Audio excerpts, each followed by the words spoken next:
Suikoden offers a unique form of progression rarely seen in other JRPGs. Today we discuss how the recruiting of the 108 Stars of Destiny helped contribute to the success of this treasured JRPG.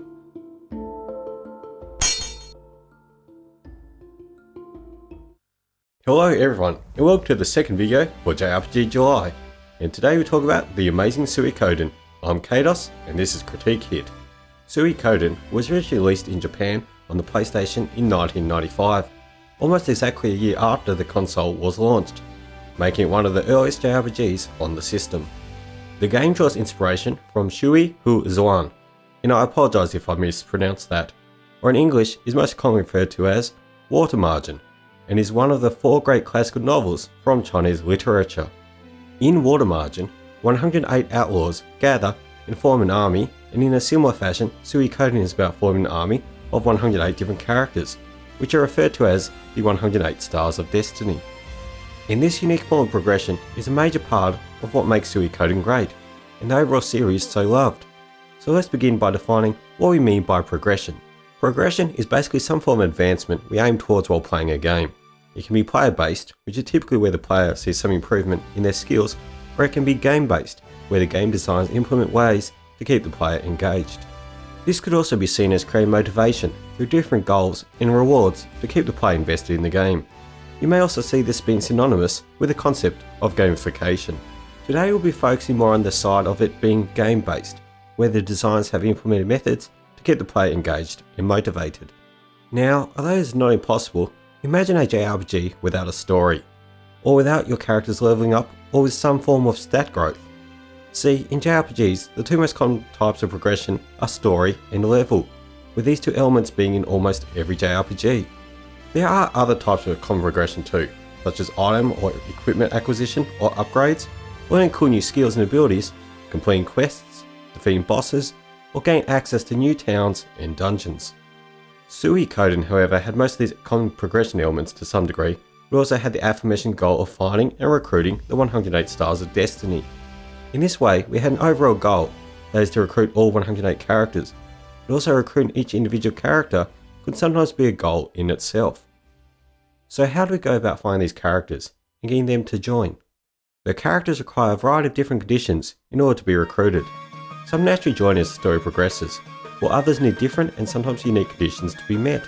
An example of this is to get Gasper to join, you need to win 5,000 bits, which is the currency of Suikoden, in this dice gambling game. Or to recruit Meg, you need to have Meg's uncle, Jilpo, in your current party. There may also be other conditions, like the main character being a particular level, having a specific item, or completing particular objectives. Now, we had seen some optional recruitment in JRPGs prior to this, such as in the Fire Emblem and Tactics Ogre series, as well as in Final Fantasy VI. However, Suikoden took to a whole new level, and made it a major focus in the game.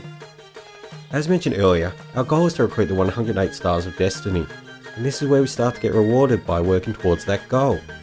Some of these characters we recruit can be used in our battle party, adding variety and sometimes unique combinations. In the major army battles, having extra characters can be useful in providing various tactical options or strengthening the parties chosen to act. However, the major point of progression we will focus on today is the evolution of your army headquarters. During the events of the game, you take control of this abandoned castle in Lake Tehran, and this is where we start to experience the unique progression within Suikoden. At the start, we naturally only have a handful of recruits, and the castle is quite barren, and with certain areas empty or off limits. But as we continue to recruit more characters, the headquarters get upgraded by expanding, adding extra rooms, facilities, various flourishes, and of course the characters you've recruited thus far. See, the headquarters serve as a representation of our progression in the game.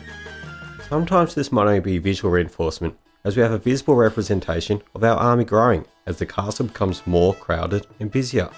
However, some characters add extra functionality, such as Sergei adding an elevator, which cuts down time to travel between different floors. Recruiting Maz, the blacksmith, adds the ability to upgrade your weapons in your headquarters, instead of needing to go to a town. And recruiting Rock gives the option to withdraw and deposit items between a combined storage. And then some of the 108 Stars of Destiny instead just add something fun. For example, recruiting Sansuke adds a bath to the headquarters, which doesn't do much in the original Suikoden, was expanded upon in subsequent titles. Unlike in other JRPGs, where we tend to go travelling across the world from location to location, in Suikoden we often brought back to our headquarters, and we have recruited more Stars of Destiny since our last visit. It's exciting to see what has changed or been added, and this feels super rewarding, therefore motivating us to recruit as many of the 108 characters as possible, especially if we want the good ending. Now, the developers could have instead just had 108 generic characters that could be picked from a list to make battle parties, and not had the headquarters in this capacity at all. But the headquarters are a huge fundamental in a Suikoden game, and part of what makes them enjoyable. And that is the way that it uniquely represents our progression through the game. I really do wish Konami would announce a new game in this series. The franchise celebrates its 20th anniversary this year. It's been almost a decade since Suikoden 5. Here's hoping, guys.